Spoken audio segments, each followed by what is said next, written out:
V9 న్యూస్కు స్వాగతం. నా పేరు Kiran Kumar. Headlines. The Visakhapatnam cooperative bank limited main branch సభ్యుల మహాసభ ఈరోజు సమావేశం జరిగింది. వచ్చిన ప్రతి ఒక్క సభ్యులకి కాంప్లిమెంట్గా గిఫ్ట్ ఇవ్వడం జరిగింది. సభ్యుల సలహాల మేరకు ఈ యొక్క బ్యాంకుని అభివృద్ధి ఎలా చేయడమో వారికి అందుబాటులో ఉండేటట్టుగా మా యొక్క సమావేశ తీర్మానం త్వరలో చేసుకుంటాం.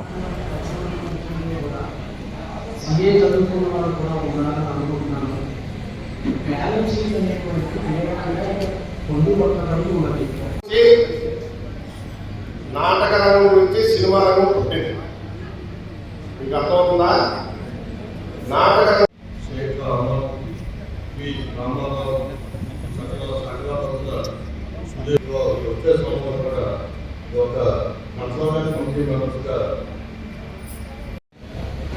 బ్రాంచ్ విశాఖపట్నం కోఆపరేటివ్ బ్రాంచ్ అనగానే యావత్ భారతదేశమే మారిపోతుంది.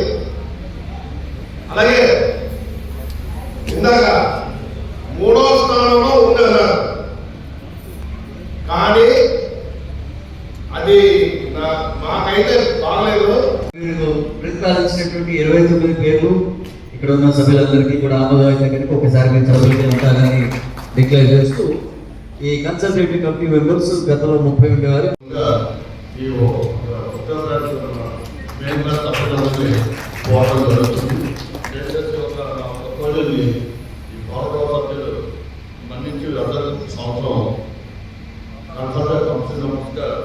కొనసాగిస్తారని నమస్కారం. Thank you. మాత్రమే ఇప్పుడు రాదు అనుకున్నాం. మీకు ఆ ఇన్ఫర్మేషన్ మీకు జరగబడే జరుగుతున్నారు కదా, అది మీకు ఇందులో రాష్ట్రం కదండి. రాష్ట్రంలో మాకు ఎప్పుడో చెప్పట్లేదు. ఇదే ఏజెంట్ అని రోజు 20 రోజులు బ్రాంచ్ పెట్టుకున్నారు. ఆ information for the reason that ఖచ్చితంగా బ్రాంచ్ యొక్క ఆడిట్ రిపోర్ట్తో పాటు చేయాలి. బ్యాలెన్స్ షీట్ ఇప్పుడు ప్రింట్ చేసినప్పుడు దాంతో పాటు బ్యాంక్ యొక్క సంతకం, ఆడిటర్ యొక్క సంతకం, ఆడిట్ రిపోర్ట్తో పాటు కావాలి. ఇవన్నీ కూడా బ్యాంక్ మొత్తంగా వేసేటువంటి యాన్యువల్ జనరల్ బాడీ బుక్ ఏదైతే ఉంటుందో బ్యాంక్ యొక్క పూర్తి వివరాలు దాంట్లో ఉంటాయి. మెయిన్ జరిగిన తర్వాత మీకు యాన్యువల్ రిపోర్ట్ బ్రాంచ్ ఎవరైనా ఉంటుంది. మీరు అడిగినటువంటి సబ్సిక్వెంట్ క్వశ్చన్ ఎంత షేర్ క్యాపిటల్ ఉంది, ఎంత డివిడెండ్ ఇచ్చారు, మీరు అది చూసిన తర్వాత మీకు అదర్ ఇన్ఫర్మేషన్ కేవలం శాతం ఉంటే కనుక your course welcome to race. ఇంకో చిన్న విషయం ఏంటంటే ప్రతి నెల కడుతున్నారు బాగానే, ఆ ఒక్క నెల కొంచెం ఇబ్బందిగా పడ్డారు. ఈరోజు విశాఖపట్నం కోఆపరేటివ్ బ్యాంక్ మొదటి బ్రాంచ్ అయిన మెయిన్ బ్రాంచ్ది 110వ మహాసభని జరుపుతున్నాం. సుమారుగా 3,000 మంది సభ్యుల దాకా 2,500 నుంచి 3,000 వరకు సభ్యులు హాజరయ్యారు. ఈ రోజుతో మొత్తం బ్యాంకులో 52 జనరల్ బాడీలు చేసామండి. 52 జనరల్ బాడీలు పూర్తి చేస్తాం.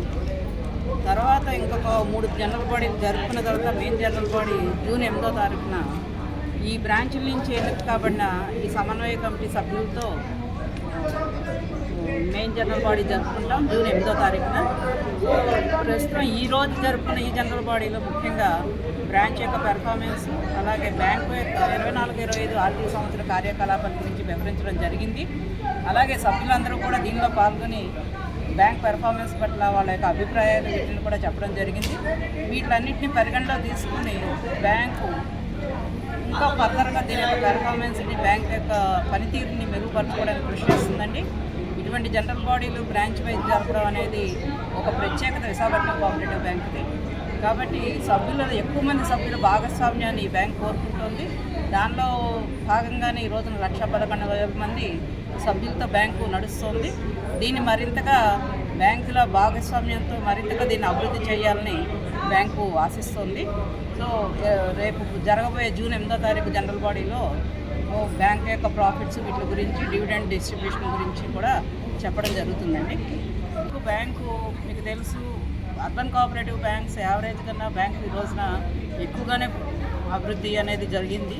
కాకపోతే ఇతర కమర్షియల్ బ్యాంక్స్ లాగా డిజిటలైజేషన్లో కూడా యువతరాన్ని ఆకర్షించే ఏర్పాటు అనేది బ్యాంకు పోటీ పడుతోంది వాళ్ళతో. కానీ ఇంకా ఈ కాసా డిపాజిట్లు ప్రత్యేకంగా ఈ సంవత్సరం మా మెయిన్ ఎయిమ్ కింద వాటిని డెవలప్ చేయడం కోసమే బ్యాంకు ఈ సంవత్సరం కాసా సేవింగ్స్ సంవత్సరంగా ప్రకటించుకుని ఈ డిజిటలైజేషన్ ద్వారా టెక్నాలజీని అడ్వాంటేజ్ తీసుకుని బిజినెస్ని పెంచుకోవాలని చూస్తుంది. అదేవిధంగా ఈ సంవత్సరం చిన్న వాళ్ళకి మేము డైలీ కలెక్షన్ లోన్లు, డైలీ కలెక్షన్ డిపాజిట్లు ప్రవేశపెట్టాం. సో ఈ చిన్న లోన్ ఇసి కూడా రుణగ్రహీతలకు కూడా చేదోడు వాదోడుగా ఉండి బ్యాంకు తరఫున వాళ్ళు వాళ్ళ యొక్క బిజినెస్ను కానీ వాటిని వ్యాపారాభివృద్ధి చేసుకోవాలని, తద్వారా ఎక్కువ మందిని వీటిలోకి తీసుకొచ్చి బ్యాంకింగ్లోకి తీసుకొచ్చి ఈ ఫైనాన్షియల్ ఇంక్లూజన్ అనేది ఆర్బీఐ ఏదైతే చెప్తుందో దాన్ని త్రికరణ శుద్ధిగా బ్యాంక్ పాటించాలని ఆశిస్తూ బ్యాంక్ ముందుకు వెళ్దామని చూస్తాను 25-26 సంవత్సరంలో. మీ పేరు?